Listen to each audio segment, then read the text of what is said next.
Siapa yang menduga MU kan kalah di kandang sendiri dari Wolverhampton? Izin bikin konten dari MU lagi karena kaget, bukan main, kaget, bener-bener kaget. Bisa kalah gitu.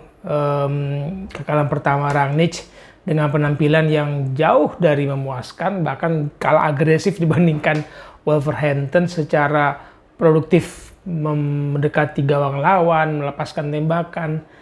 Cuman 2 shot on target kan di pertandingan ini, itu pun dari Ronaldo dan dari Bruno yang kena mistar. Sementara dari kubu Wolverhampton mereka bisa melepaskan 19 tembakan dan 6 mencapai target. 6-nya on target. Sementara MU cuma 2 dari 9 on target. Baca-baca dari hasil pertandingan, review pertandingan, ada yang menarik dari komentar berapa pemain ya, mantan pemain sepak bola, termasuk Chris Sutton. Kalau kalian masih ingat Chris Sutton, mantan pemain Blackburn, dulu ngetop lah ya di awal dia bersama Alan Shearer. Dia bilang begini, sulit sekali menilai penampilan MU bersama Rangnick karena terlalu kacau, banyak penumpang. Ini gue kaget sih, banyak penumpang di MU yang mungkin gak pantas ada bermain di MU. Mereka hanya menciptakan persoalan. Ada yang lari ngikut strategi, ada yang enggak. Yang penumpang tadi yang disebut Chris Sutton. Sejumlah pemain mendapatkan rapor dari beberapa media. Ini yang akan juga kita ulas. Kalian punya rapor pastinya yang nonton pertandingan ini. Ada sejumlah media di Inggris sana mungkin, tapi kita ambil ada berapa? 3, 4 media yang rapor nanti gue sampaikan, tapi kita ulas satu persatu pemain. Menurut kalian siapa pemain yang paling mengecewakan di kekalahan MU ini dan siapa paling mendingan lumayan? Karena kekalahan yang jauh di luar dugaan, terakhir ya, mundurnya ke 2019, kalau nggak salah April 2019 ketika itu MU terakhir kali kalah dari Wolverhampton. Wolverhampton tuh menang 2-1 dari Diogo Jota yang sekarang di Liverpool, terus dapat gol keduanya bunuh diri Chris Smalling. Padahal MU unggul 1-0 duluan melalui Scott McTominay. 1-0, 1-1, malah 1-2 kalah MU. Tapi itu di markas Wolverhampton Premier League April 2019. Nah, ini di kandang sendiri, lagi-lagi persoalan yang ditunjukkan MU adalah ketidakbersamaan. Ada juga kan Luke Shaw yang bilang, ini kayaknya nggak satu ritme ini tim gitu. Itu Luke Shaw yang ngomong. Nggak satu ritme, nggak satu tim yang kompak gitu. Oke, itu beberapa catatan dari hasil review pertandingan. Coba kita bahas satu persatu pemain yang tampil di kandang sendiri di Old Trafford melawan Wolverhampton. Sementara penampilan Phil Jones yang ditunggu-tunggu itu disebut cukup bagus ya. Udah lama kan Phil Jones nggak main, hampir 2 tahun ya. Terus kalau kalian masih ingat Micah Richards, mantan pemain City, dia bilang ini pemain yang terbaik di kubu MU melawan Wolverhampton. Setuju nggak? Phil Jones, back 29 tahun ini yang disebut yang terbaik di pertandingan ini. Coba kita satu persatu dari kiper sampai striker ya.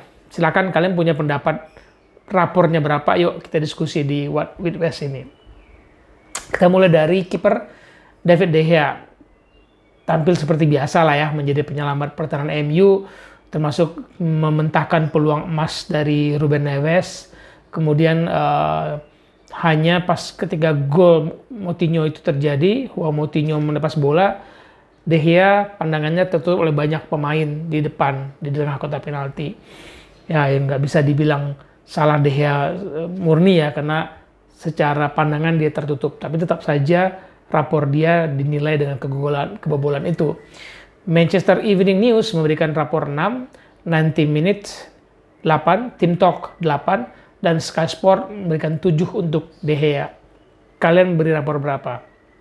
Lanjut ke back kanan. Biasanya rapornya begitu ya, dari kiper ke kanan, kiri, ke kanan, ke kiri. Jadi ini sekarang Aaron Wan-Bissaka. Nggak banyak kontribusi di babak pertama, itu catatan kita. Hanya beberapa umpan silang mengarah ke Ronaldo. Penampilannya nggak membaik. Di babak kedua, nggak membaik juga. Setelah break, biasa aja. Untung nggak ditarik keluar. Manchester Evening News, MAN memberikan rapor 5, 90 minutes 4. Team Talk 5, Sky Sport 6 untuk Aaron Wan-Bissaka. Kalian kasih berapa? Lanjut ke tengah, Phil Jones yang kembali bermain menjadi starter setelah 708 hari nggak pernah jadi starter lagi. Setuju nggak kalau Phil Jones sebagai pemain terbaik MU? Di babak pertama terlebih, semakin tinggi tensi permainan, semakin terlibat loh si Phil Jones. Nah itu tadi Micha Richard bilang pemain terbaik MU di pertandingan kali ini adalah Phil Jones. Tapi ada tapinya lah. Bola yang dia buang ke tengah sundulannya, gempuran Wolverhampton dari sisi kiri pertahanan MU dibuang oleh Phil Jones malah mengarah ke Joao Moutinho. Moutinho melepaskan tembakan dan gol, dan Wolverhampton pulang dengan kemenangan 1-0. Kesalahan Phil Jones. Mungkin hanya itu yang bikin rapor dia nggak begitu bagus. Phil Jones diberikan rapor oleh Manchester Evening News 7, 90 Minute ngasih 8, Team Talk 7, Sky Sport 7.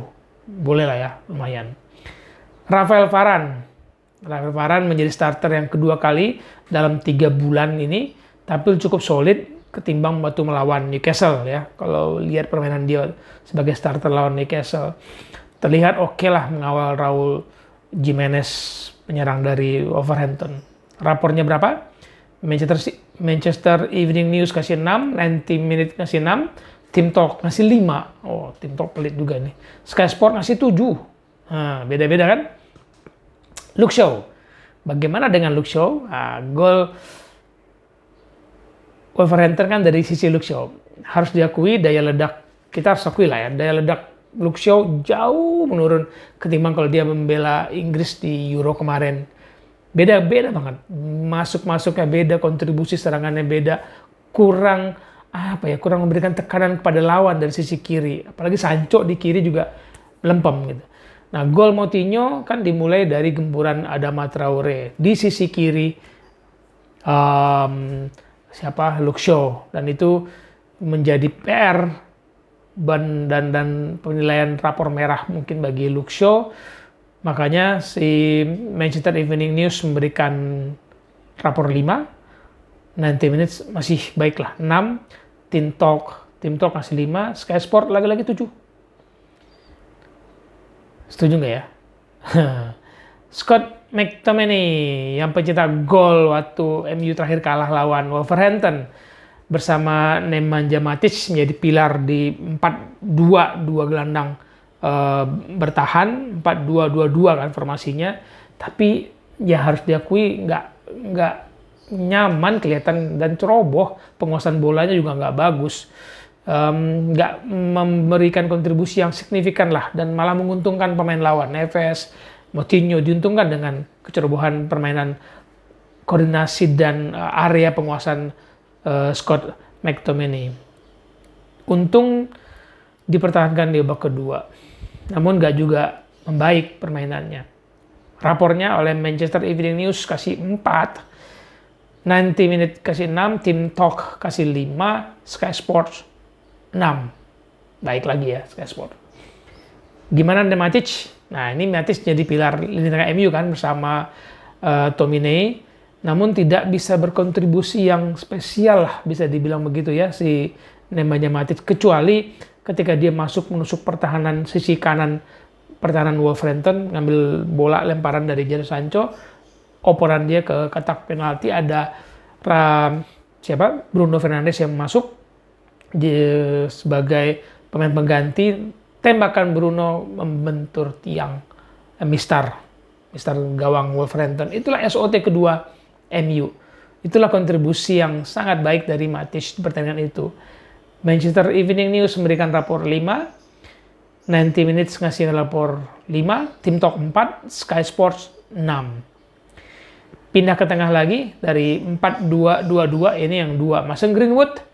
Nah, anak muda, umur 20 tahun, tampil cukup baik, tapi kayaknya beban bermain sebagai pemain yang penuh harapan dan formasi yang berbeda, bermain di belakang Edinson Cavani, melepaskan 1 tembakan, tapi off target, terlibat dalam 21 operan, dan hanya 17 yang mencapai sasaran. Lumayan lah ya, 21 melepaskan operan, 17-nya mencapai sasaran. Berapa rapornya? Manchester Evening News memberikan 6, 90 Minute 6, Team Talk 7, Sky Sport 7. Berapa rapor yang kalian berikan buat Mason Greenwood? Pindah lagi ke sisi kiri. Jadon Sancho. Menurut kalian nih ya, bener nggak Sancho pemain terburuk? Mungkin salah satu pemain terburuk lah MU di pertandingan Wolverhampton. Setuju nggak itu? Mahal harganya, kontribusinya minim di pertandingan lawan Wolverhampton. Aduh, rapornya mungkin sama buruk dengan Luke Shaw yang membuat awal terciptanya gol bagi Wolverhampton. Gerakan Sancho lamban, ya nggak? Bersama bola, dengan bola, tanpa bola, nggak greget gitu loh. Buat pemain sekelas MU, ini MU loh, bukan tim yang papan bawah, ini MU. Dan kayak nggak ada kepantasan bahwa saya ini pemain MU gitu. Di pertandingan ini Sancho memperlihatkan itu, dan no wonder kalau nilai rapornya buruk. Dia terlibat melepaskan 2 tembakan, semuanya di blok lawan, melepaskan 38 operan yang 29-nya mencapai sasaran. Berapa rapor yang kalian berikan untuk Jadon Sancho? Kalau Manchester Evening News memberikan 3. Rapornya 3. Skala 1 sampai 10 ya, ini rapor. 90 Minute ngasih 5. Team Talk ngasih 4. Sky Sports ngasih 6. Kita pindah ke 2 depan. 4-2-2. Ini duanya. Cavani dan Ronaldo. Kita mulai dari Edinson Cavani.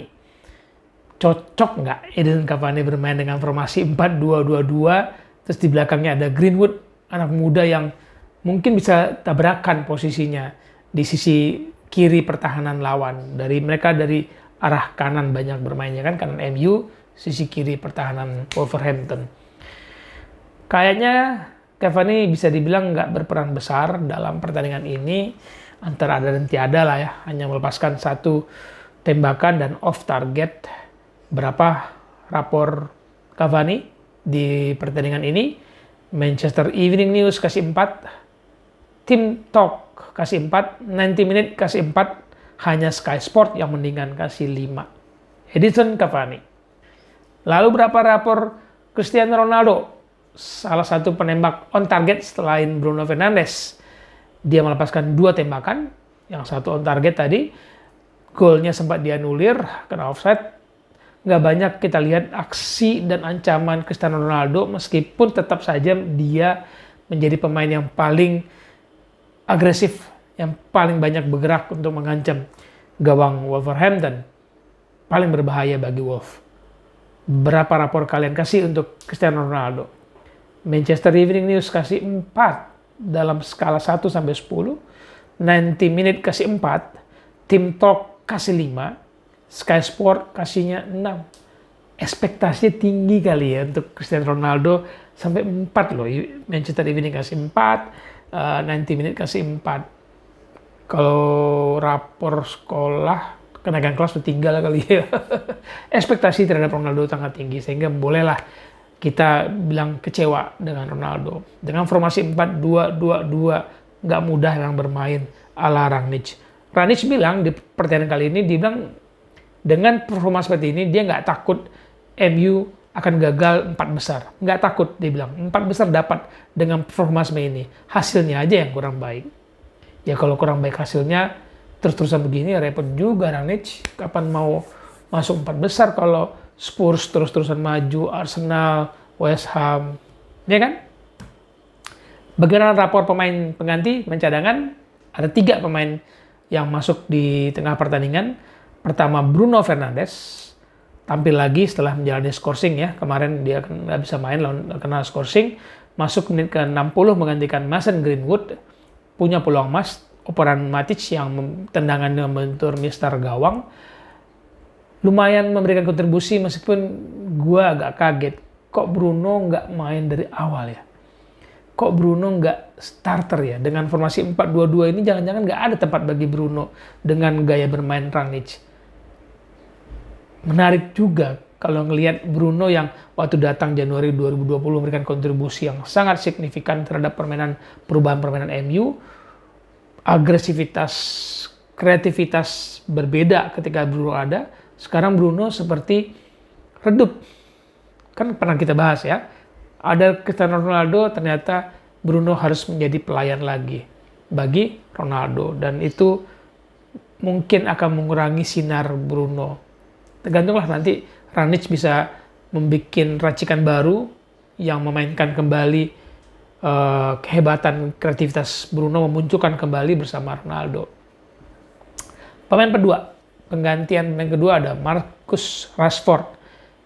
Masuk menggantikan Jadon Sancho di menit ke-75, terlihat ingin membuat permainan MU lebih dekat ke pertahanan lawan, tapi kontribusinya kalau menurut gue sih belum seperti yang kita harapkan. Marcus Rashford yang dulu sempat dipuji-puji sebagai penyerang muda yang masa depan buat MU ya. Kehadirannya selama 15 menit di pertandingan nggak terlihat lah. Mungkin lagi-lagi ekspektasi kita yang ketinggian, ekspektasi saya yang ketinggian terhadap penampilan Rashford di pertandingan kali itu. Hanya melepaskan 9 operan dan 6-nya salah sasaran. Marcus Rashford, berapa nilainya yang kalian berikan untuk Rashford? Manchester Evening News memberikan nilai 4 dari skala 1 sampai 10, 90 minutes 5, Team Talk 6, Sky Sports 5. Hanya Team Talk yang rapornya masih mending ya, biru. Nilai 6 kan biru ya. Kalau 1 sampai 5 rapor sekolah kita kan merah ya. Nah, hanya Team Talk yang ngasih nilai 6. Bagaimana dengan pemain ketiga? Anthony Elanga. Ini penyerang MU U21 sebenarnya dari Swedia. Masih muda, 19 tahun. Nggak bisalah diberikan nilai yang cukup banyak, cukup bagus ya dengan penampilan cuma sebentar. Masuk menit ke-84 menggantikan Aaron Wan-Bissaka. Untuk menambah daya gedor MU, bek kanan ditarik keluar ganti penyerang muda dari MU U21. Manchester Evening News nggak memberikan rapor karena nggak cukup bagi mereka untuk nilai hanya dengan 6 menit bermain dan 5 operan tanpa tembakan pula. Team Talk juga begitu, nggak memberikan rapor. Sky Sport juga nggak memberikan rapor, tapi 90 minutes memberikan rapor 5. Itu rapor pemain MU melawan Wolverhampton. Kalian juga boleh berikan rapor. Tapi setuju nggak dengan pernyataan pertama tadi yang Chris Sutton sampaikan, yang gue bacain dari bawah? Banyak penumpang di tim MU sekarang. Ada yang berlari sesuai dengan ngikutin strategi si pelatih, ada yang cuman jalan, ya penumpang tadi. Nggak bisa dibilang kecil persoalannya. Chris Sutton bilang ini persoalan besar, masif, dan harus diselesaikan dengan cepat oleh Rangnick. Kalau enggak, MU akan redup terus dan butuh waktu lama untuk naik kembali. Kalau kata Chris Sutton, kalau MU mau seperti Manchester City, nggak bisa dengan tim yang seperti ini. Kayak katanya apa ya, penguasaan bola yang nggak menjelas, nggak nyaman. Setiap kali pemain MU menguasai bola itu dianggap hopeless, disaster, nggak ada harapan, kacau penguasaan bola dibandingkan komparasinya dengan City yang berjalan di track yang benar untuk memburu gelar juara. Nah, kata Chris Sutton, kalau MU mau seperti City yang stabil di jalur pemburuan gelar juara, itu tadi harus bisa dibilang membereskan persoalan masif itu dan menyingkirkan penumpang-penumpang gelap di dalam kereta Man United yang harusnya kereta cepat dan berada di jalur pemburuan juara. Setuju nggak dengan pendapat Chris Hutton? Silakan diskusi di channel What with West ini. Kita mengulik yang unik dengan asik. Diskusi sehat, saling memberikan pendapat. Sampai ketemu ya di video berikutnya, di materi berikutnya. Salam bola untuk kebaikan.